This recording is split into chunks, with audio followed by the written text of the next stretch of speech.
have kind of an interesting vibe on our hands today. It is the middle of summer, it's been in the 90s, and today it's only supposed to be 74 degrees. And when it's in the 90s, 74 is downright chilly. I'm out here this morning and it's beautiful, it's overcast, kind of, breezy. I'm wearing a sweater and I love this kind of weather. And although in the winter I long for summertime, I love fall. And it's not fall, it's nowhere near fall. So it's kind of fun that we have this cool, breezy summer day. I thought it would be really interesting to do a chilly summer day in the kitchen. And we have some really delicious recipes that we're going to be putting together today. But first, I have a few things out here that I want to harvest, and then we're going to go blueberry picking, because what's so interesting about this is, although it is chilly out and kind of giving me that fall vibe, it is still the middle of summer.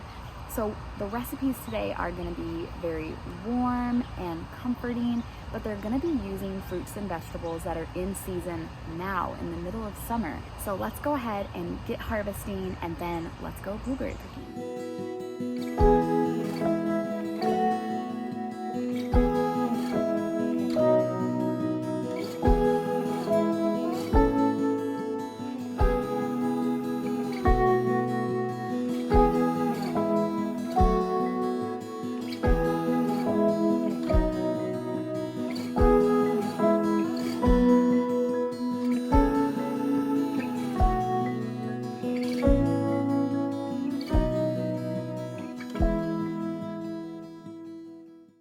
I came out here with the intent to harvest, and I still didn't bring a dang bowl. But that's okay, because sweaters work just as well. And I didn't come out here expecting to harvest tomatoes, and I got a huge tomato harvest. So let's go inside and see what we're gonna do with these. Now, I have a pretty decent amount of tomatoes that I was able to get out of the garden. This little guy had fallen on the ground, so I took it in with me. But if you are starting to get your tomatoes in, but you don't have enough to process them yet, you can start a bag and keep them in the freezer. So I've been slowly harvesting my tomatoes as they come in and have just been sticking them in the freezer. And between this and the ones I harvested today, I definitely have enough to do like a batch of sauce or something, but I don't have time today. So I'm going to fit what I can in this bag. I might have to start another, you know what, I think I'm just gonna start another bag, get these in the freezer, and we're just gonna focus on the basil and the zucchini today because I'm not ready to process these yet. It is 9 a.m. on a Tuesday, and I definitely assumed that there weren't gonna be any people here, and there are. So I'm getting some in-public filming experience today, and although I'm not super thrilled, we're doing it. In other news, look at how gorgeous. First of all, it's just beautiful out here. It's definitely still chilly for being this, summertime, but it's not cold. It's nice. I had to change into short sleeves.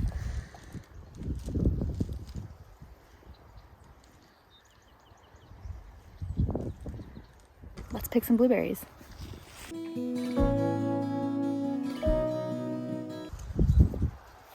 So I can show you something kind of interesting. These are the blueberries that you get at the store. This is what they look like.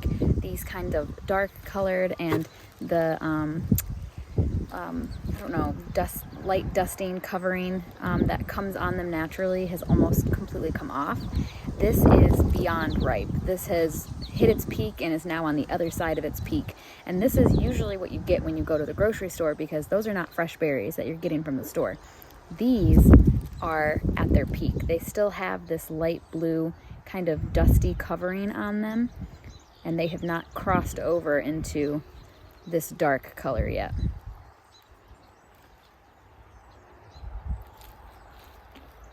Both delicious, but this one's going to last, this one's going to last on your counter longer than this one.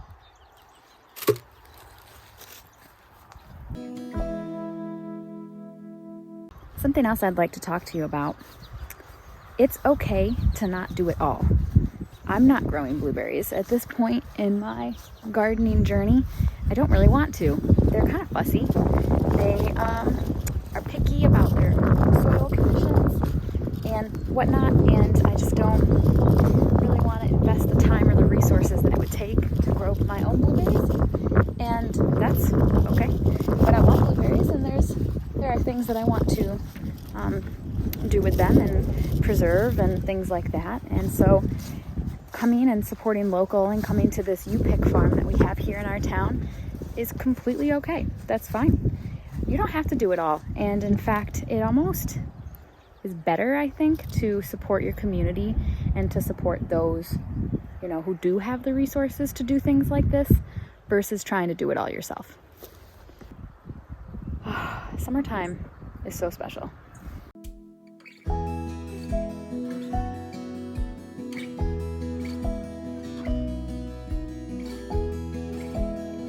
So they're selling these for $3.50 a pound, and I only have $5 and a bunch of quarters, so I better stop here just to be safe.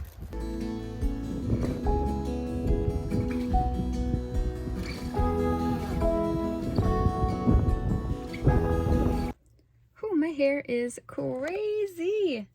It is breezy today.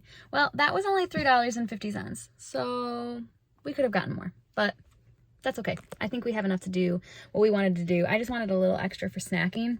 I think I have a little bit extra for snacking, but at least we have enough to make our recipe. Okay, we are back in the kitchen. I had yet another outfit change because although it was pretty toasty out there while I was moving and working, inside I have the air conditioner on and I don't want to turn it off because tomorrow it's supposed to be in the 90s again. This 70-degree day was such a fluke.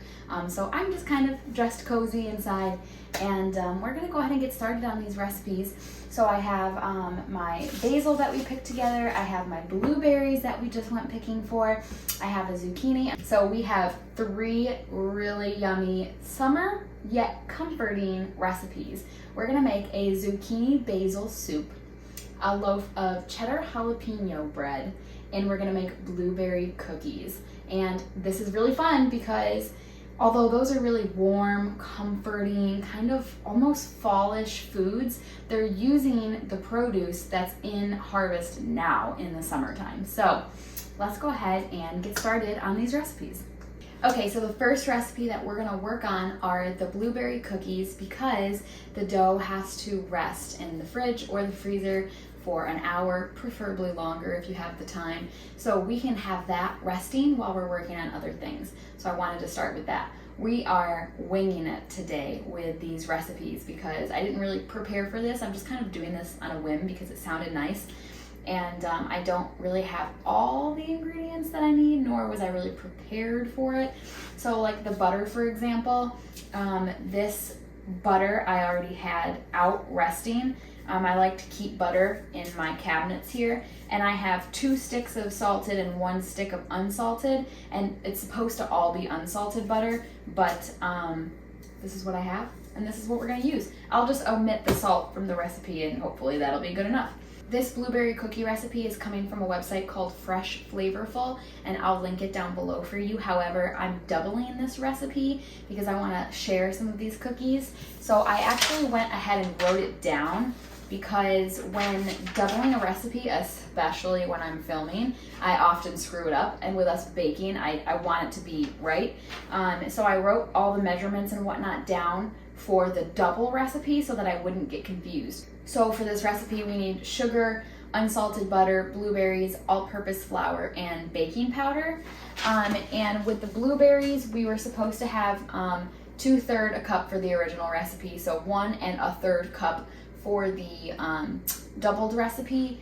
I'm just gonna use, I just have the blueberries that we picked, and I don't know if this probably won't end up being 1 1/3 cup of juice after we put that in the food processor, but it is what it is. And I feel like that's the one item in this recipe that doesn't have to be exact because it'll either be more blueberry or less blueberry. So that's what we're gonna do.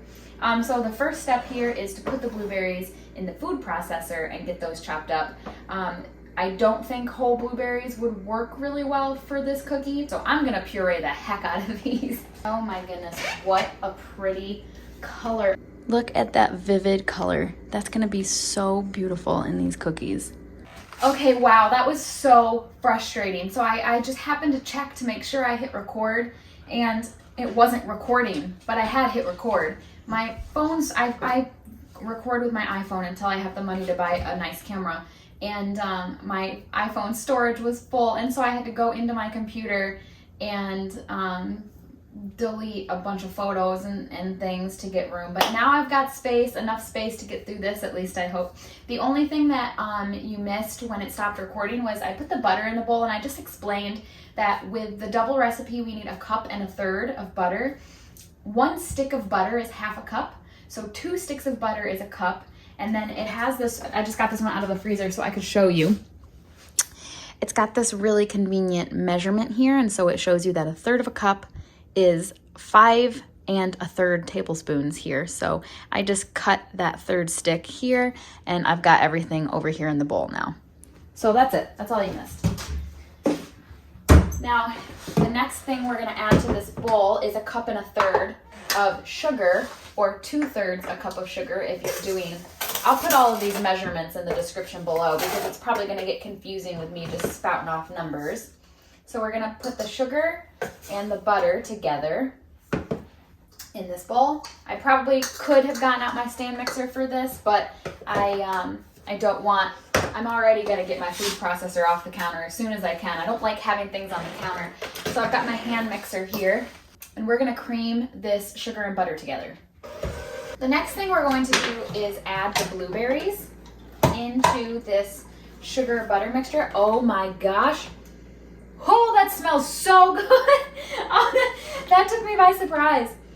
Wow, that smells good. Oops. And we're not draining them. We want all of this beautiful, vibrant juice to be in the cookies here.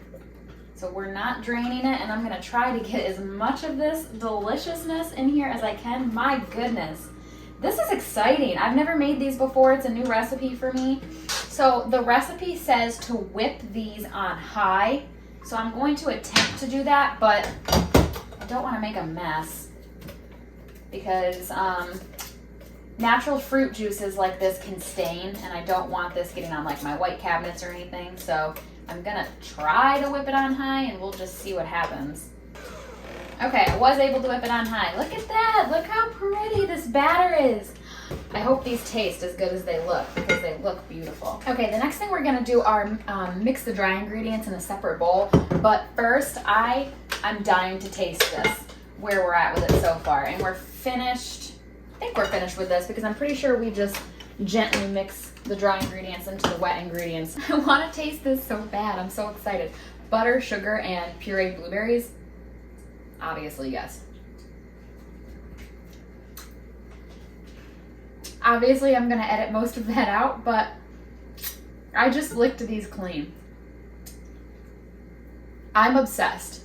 I'm literally obsessed. And actually, I've been thinking, as I've been doing this, that I should go back when I get paid and pick that whole bucket full. The guy told me it would be about $25 if I filled the bucket, and I just don't have $25 right now to spend on just blueberries, but I get paid on Friday, so I think I might go back this weekend and pick a whole bucket full and use my food saver to preserve them and put them in the freezer so that I can make these whenever I want, because so far I'm obsessed. These are gonna be so tasty.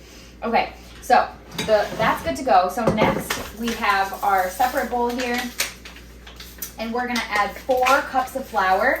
I'm almost out of my Azure standard flour. I don't have enough. I don't have 4 cups of that. So I'm gonna save that and use it for my the bread that we're gonna make. So luckily I had this downstairs in my overflow pantry. Okay, so we have 4 cups of flour, or 2 cups if you're doing the single recipe.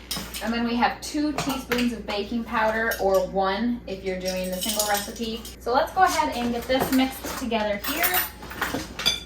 Okay, and then it says that we gently fold the flour into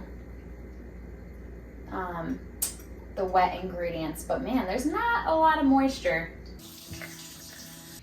Yeah, so gently stirring those ingredients together was not happening. There was way too much flour for me to be able to accomplish that. So I used my hands, actually. I got in there and just kind of like combined it that way, because what was happening was we'd get a chunk and the flour would coat the outside and the blueberry on the inside wasn't touching the flour. So I kind of got in there and just kind of like this to get it all combined, and it is now. I wonder, doubling the recipe, if perhaps 4 cups of flour was too much, but we're in too deep at this point. So now that our dough is combined and made and everything, what we're going to do is actually chill it so that it, the purpose for the chilling is that if I were to scoop these out and put them in the oven right now, with as warm as they are, as warm as the butter is, as warm as the blueberries are, the cookies would spread and become really thin and brittle and would very, very likely become overbaked because of that. Whereas if we chill this and then immediately put them in the oven, they'll hold their shape and be that nice, tight, chewy, delicious cookie that we're looking for.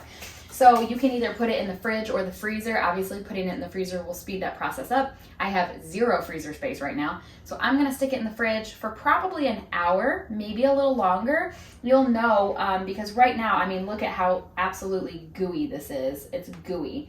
And if you were to do that after it's been in the fridge for a little while, if it's stiff and kind of holds its shape, that's how you'll know that it's ready to be worked with. We're gonna move on to the jalapeno cheddar bread because it needs to rise for an hour. So we're gonna go ahead and think about this, get moving on this. The first thing that we wanna do is get 3/4 a cup of milk, heat it up on the stove. Now we are using this milk to activate the yeast. So you want the milk to be warm, but you don't want it to be hot. And there's an ideal temperature. I think it's 110 degrees. I don't have a thermometer, so usually what I'll do, I'll stick my pinky in it, and if it's too hot for my pinky to stand being in it, it's too hot for the yeast. But if it feels kind of nice, then I think the yeast will think it's nice too, and that's kind of how I do it until I get a thermometer. So we're gonna go ahead and get 3/4 a cup of milk warmed up on the stove. Okay, the milk is a little warmer than I can stand having my pinky in it. However, I'm gonna go ahead and get it into our mixing bowl because it'll start cooling off. Getting it out of the pan is our best bet for that. And then we can go ahead and dissolve our sugar in it. Now you need sugar when you're working with yeast because it will help activate, kind of wake up that yeast. It's food for it. And so we're gonna put 3 tablespoons of sugar into our warm milk. And I'm just gonna kind of get that mixed around and dissolved. Okay, I think that this feels pretty nice now.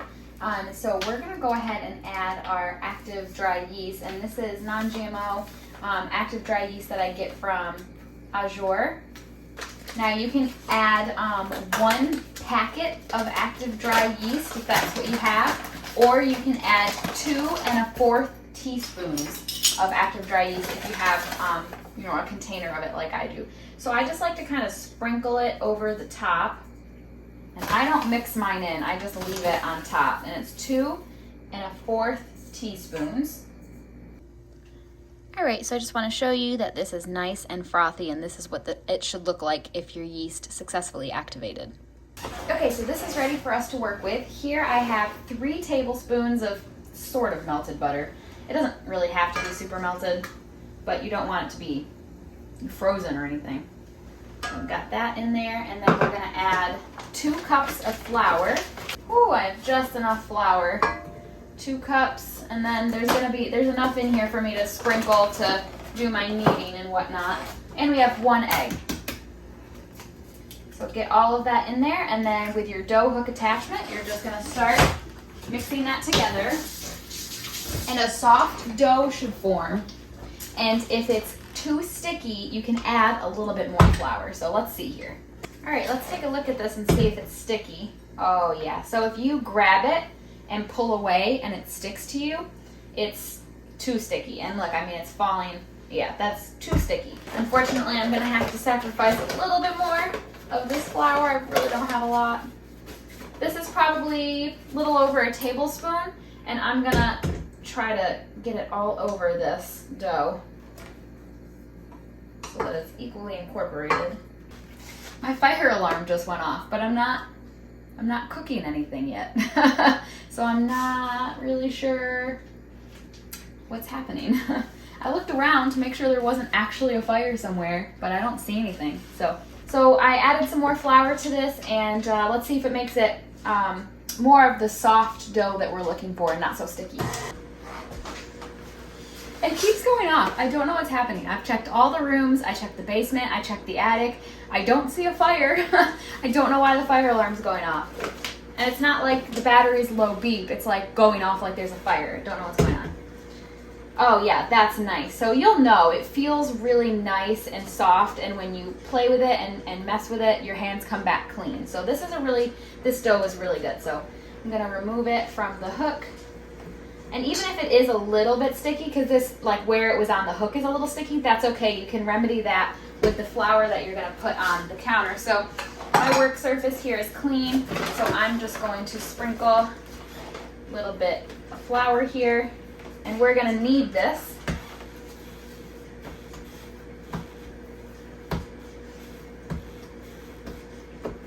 And where it's a little sticky, you can just kind of tap it in the flour. Feels really good though. All right, so I'm just gonna do the book method that I always do. Don't even know if it's something you need to do for this, but I always do it, so. And that's just to stretch it and fold it like a book. And then you just kind of wanna pinch everything together underneath so that you have a nice, pretty ball. And then I'm realizing I forgot to prepare a bowl for this, so I will be right back.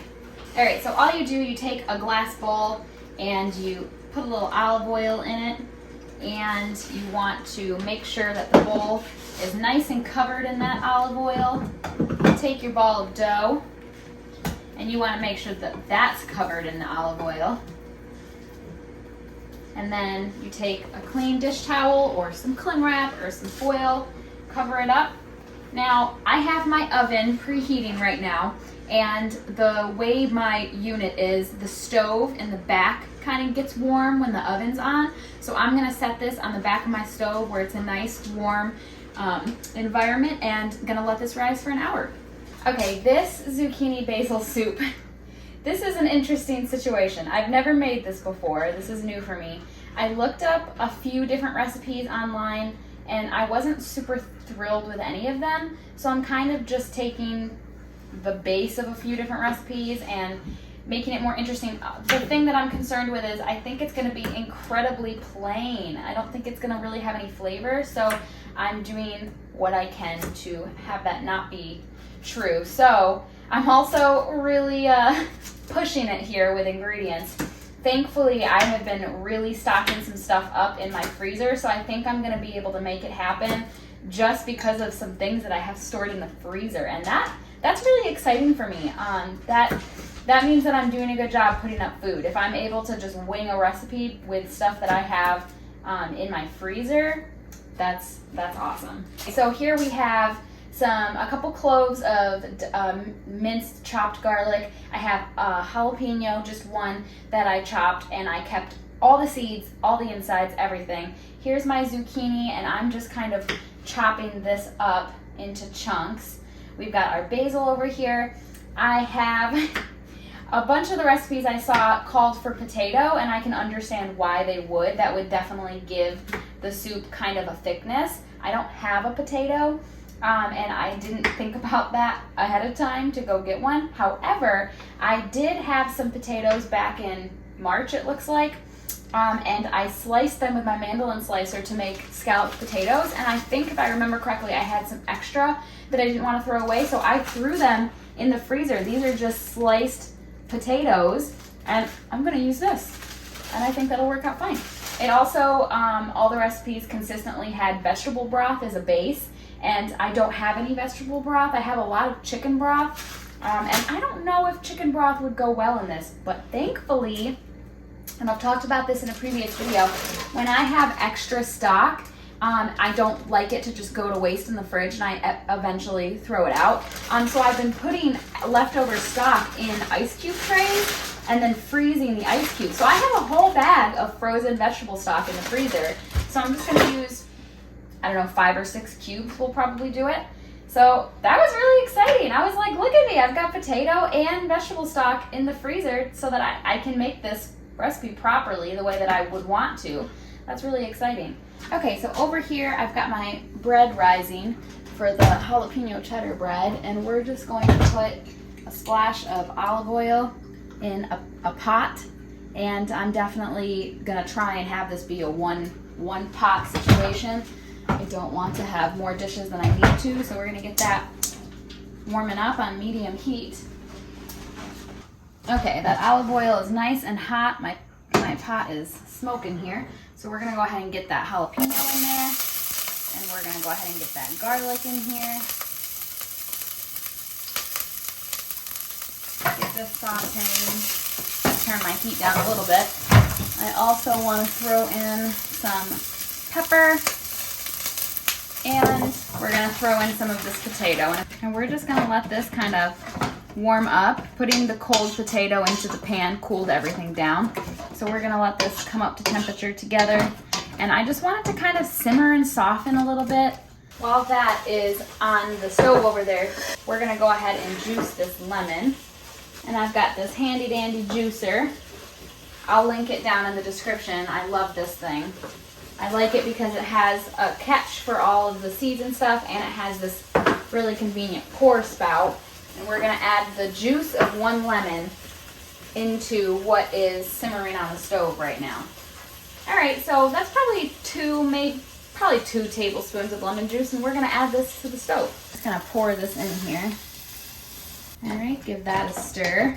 I think the lemon juice is gonna be really good in this recipe. That was one of the ingredients that I didn't see in any of the recipes. I just kind of wanted to do it. I don't know, I think it's really gonna add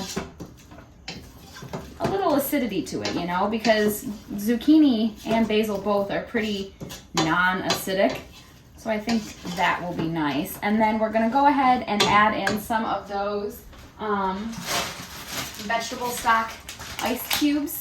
I think I wanna add in 6 of them. So they're just vegetable stock ice cubes that I had down in my deep freeze. And we're gonna let those, that's gonna do the same thing the potatoes did. It's gonna kind of cool everything in the pot down. So I'm just gonna give that a minute to melt and everything in the pot to kind of heat back up. So far, everything smells really, really good. So I'm excited. I have high hopes for this soup. Okay, so our ice cubes are just about melted. So far, this is looking very wet. But I think when we simmer some of this moisture off and when we puree it all together, the potatoes are gonna really help thicken it, and I think it'll end up being fine. Once this does heat up and start simmering again, I'm gonna add my chopped zucchini in. But I don't wanna do that until it's warm again. This is simmering, so I think we're safe to go ahead and put in our zucchini. Yeah, that smells good. I like that. Okay, and we're just gonna let this simmer for a few minutes and let this zucchini soften up.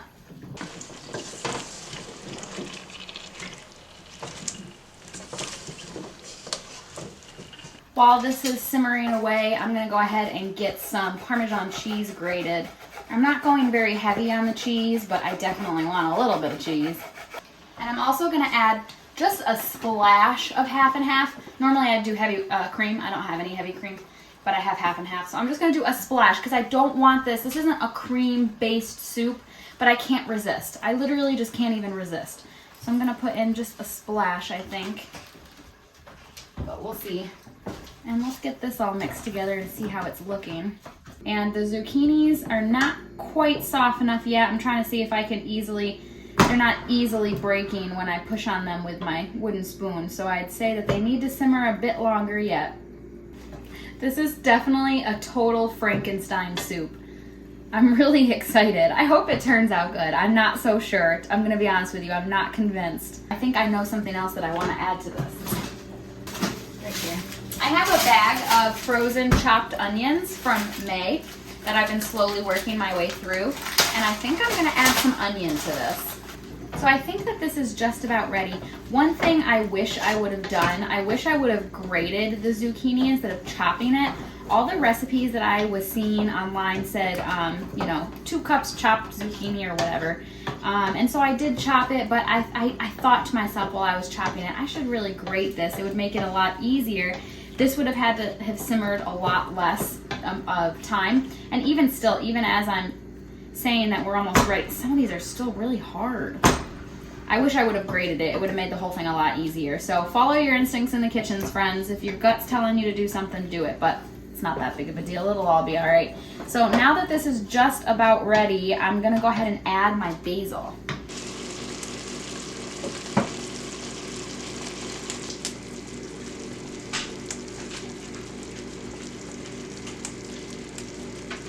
Now, unfortunately, I don't have an electrical outlet over by the stove, so I have to come back over to my counter workspace and use my immersion blender over here. So let's go ahead and get this blended up. I have had to be so creative with this recipe. Doing the immersion blender in the pot was not working. It was the consistency of mashed potatoes, which is probably because I put more potato in it than it needed because I wanted to use up that bag. That's fine, I don't care. I added in another vegetable stock ice cube, and it was hot enough at the time that it did melt, and I put in another splash of heavy cream, and that, I think, did the trick. And then this is Tom's like workout drink blender bottle or whatever, and I used it. I put all the soup in here and used it to put the immersion blender in, and it worked much better. I have a bowl here. Let's see what we're working with. Definitely not mashed potato consistency anymore, but this is a thick soup. My goodness. I don't even know if we can like call this soup, to be honest, but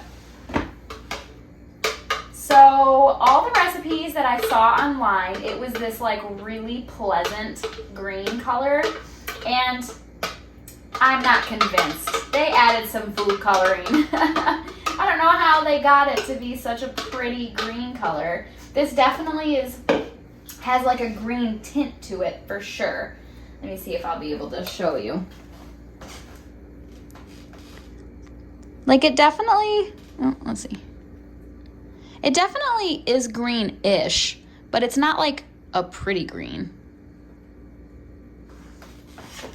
But that's okay. And so let's taste it because that's what matters. How it looks, I don't care. I'm in the kitchen, I'm having a really nice day today, and I just want to know if this tastes good. That's what matters. So let's find out. It's not really hot anymore.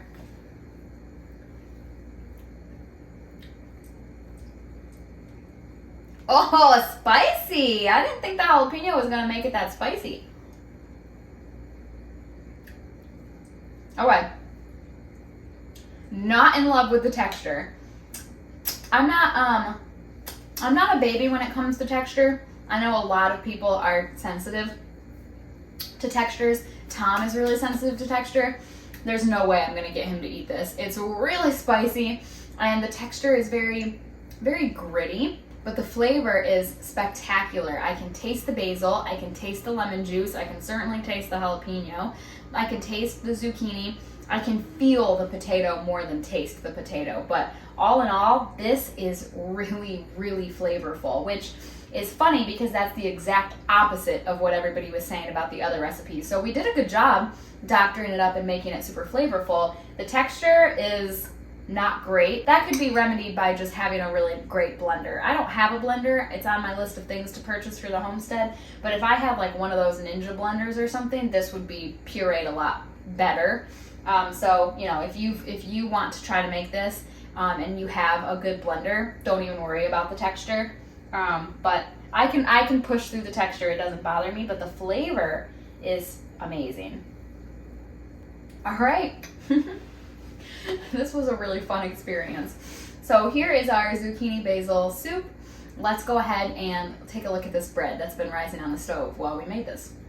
Okay, so there was something that I did in between that I didn't record. I took the dough. It had been rising for almost an hour, maybe 45 minutes. I punched it down. I folded it a couple more times and I put it back into rise. So then I let it sit for another 30 minutes, I suppose. So I did need this a second time in between. Optional, you don't have to. This feels really, really nice. We're gonna go ahead and I've got my pan here that I sprayed with non-stick cooking spray. we're going to flour just very, very lightly because I don't foresee this really sticking, but it does have some olive oil on it. So just a light layer here of flour, and we are going to turn this out. Yeah, a little sticky from the olive oil, not bad.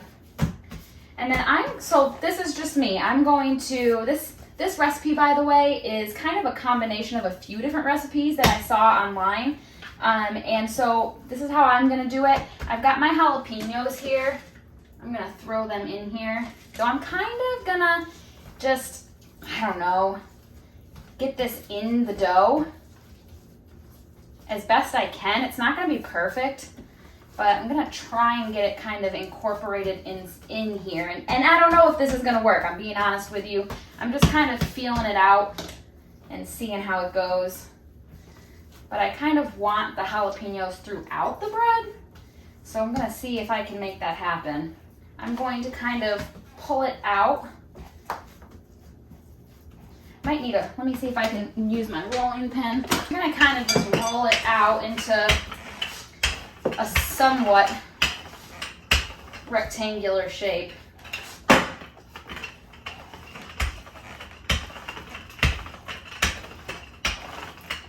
And I have jalapenos falling off the side here, and I'm just gonna kind of grab them and press them in. And this isn't gonna be perfect, but that's kind of the point. This bread is supposed to be like messy and just real decadent and delicious, so I'm okay with that. So I'm gonna roll it out here, and then I've got two different cheeses that I grated here. This is a mixture of Parmesan and Colby Jack.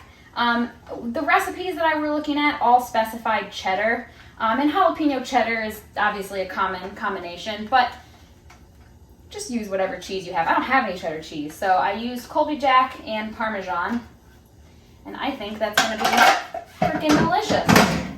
So I'm gonna get this in here best I can. Fold it over. I'm literally making this up as I go. I have no idea.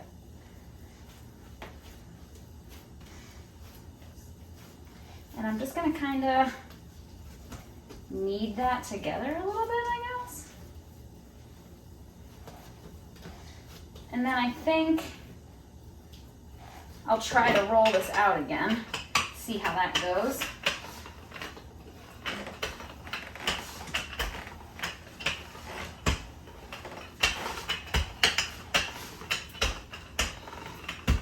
Yeah, we've got some jalapenos falling out. We've got some cheese falling out. It's all good. It's fine.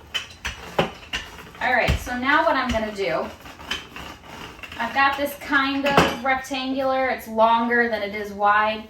I'm gonna leave this intact up here, and I'm going to cut right down the middle, a few, 2.5, 3 inches down. I'm gonna cut this all the way down, and then I'm gonna try to fold them over each other. Let's try.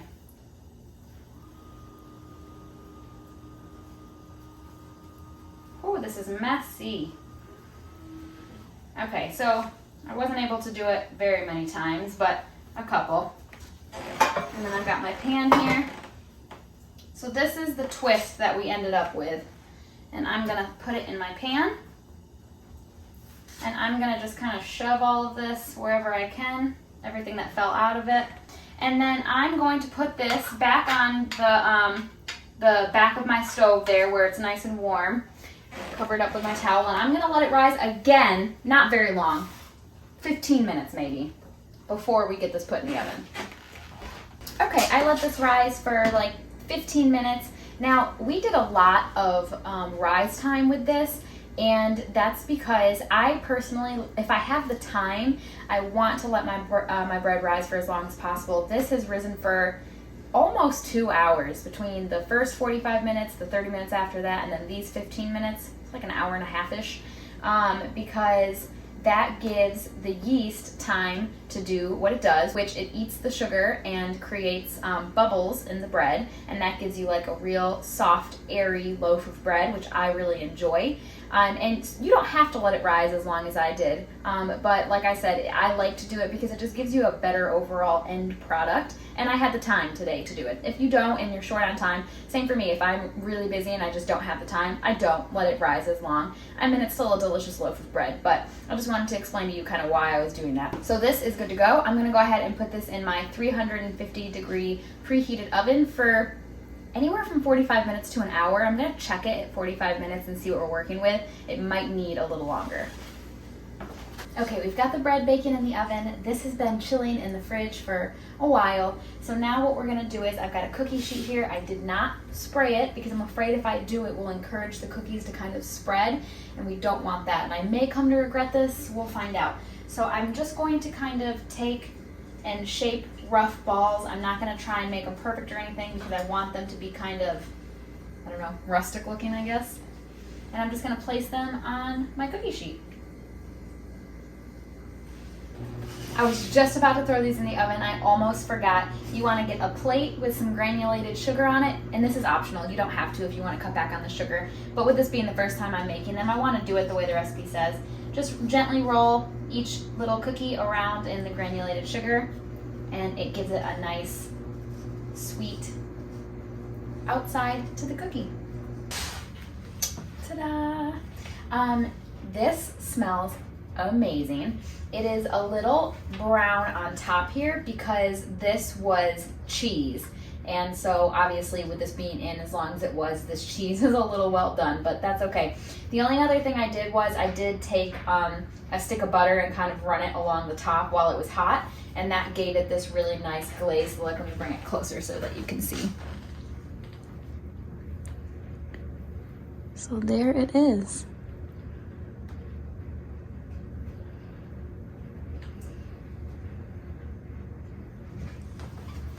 Okay, so let's cut into this, and I really hope it's done in the middle. Also, I just want to say that we got a knife set. We had our wedding reception a couple weekends ago. We got married in December, but we had our reception in July, and so we got some gifts and stuff, and we got a knife set. So I have real knives now, you guys. I have a real bread knife. I have a real chef's knife, and I'm so excited. So thank you, unnamed family member who did that for us. We really appreciate it. So let's cut into this.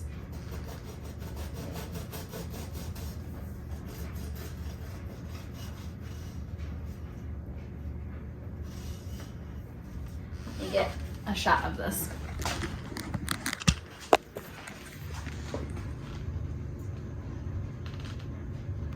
Ugh, yes.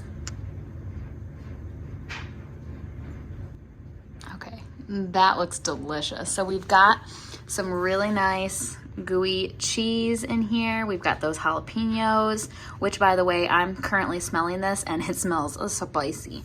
It's also really, really soft. And so far, I mean, this is the end obviously, but it does look nice and done. So, oh my gosh, we are gonna eat this right now. I learned my lesson with the camera not focusing back after last week's video. All right, let's taste this. Oh my gosh, I've never made this before, and I adapted this from a few different recipes, so I'm giddy right now. I'm so excited.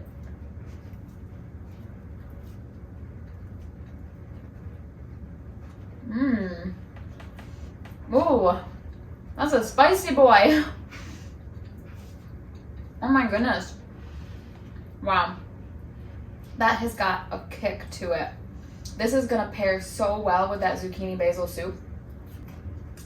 The top of this being crunchy like it is, to me, is perfect. I love how soft it is in the middle, and for it to have that cheesy crunch on the outside, it was accidental and it worked out perfectly. I love that.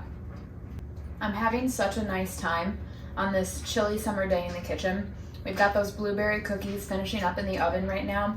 We've got that zucchini basil soup hanging out on the stove, and I am just moving slowly. I'm not in any kind of rush. I'm just munching on my jalapeno cheddar bread, and it is a very nice,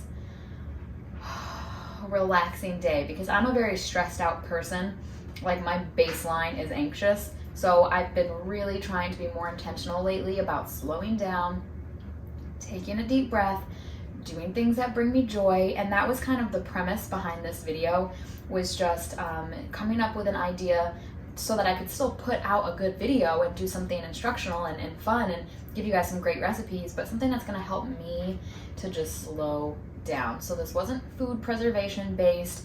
This was really just some wholesome, feel good in your belly recipes on a day where you just need to slow down, because that's me all the time. Okay, I've got more in the oven, but the first round is done, so let's break into one of these and try it. I'm so excited. Let me pick a really good one here to show you. This one looks good. So, beautiful, and if you can tell, it's got the nice crystallized sugar on the outside, all those bits of blueberry around there. Unfortunately, my oven runs hot, so the bottom are really well done. That's just my oven, unfortunately. I want to get one of those fancy baking sheets that have the second layer built in to help prevent this from happening, but don't have it yet. So let's go ahead and break into this cookie. See what the inside looks like. Come on, focus for me, please. Thank you.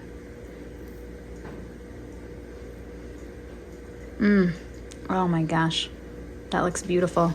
Let's try it.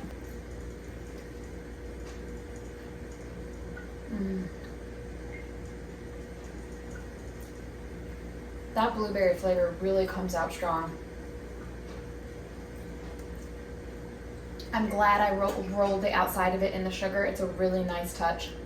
This is a really good cookie. Exactly what I was looking for today. Okay, all of our stuff is done. We have the jalapeno cheddar bread, we have the zucchini basil soup, and we have our blueberry cookies. And I'm actually really pleased with all of it. The zucchini basil soup is interesting. I don't know that I'll make it again. I was kind of winging it. So I was gonna be happy with the outcome either way. The jalapeno cheddar bread, absolute win. 100% gonna be making it again. And the blueberry cookies, so good. So 2 out of 3 recipes, because all of these are new for me. I've never made any of these. That's doing pretty good. The last thing I want to do is try the jalapeno cheddar bread with the zucchini basil soup, because I purposely made this bread to go with that soup, thinking that the flavors would complement each other. That was back when I thought the soup was going to be bland, and it's not. It is a spicy boy, but that's okay. So I'm the type, I love to put my soup on the bread that I'm eating it with. Oh, wow. That is really spicy. My dad would love this. Tom, I don't think is going to come anywhere near this.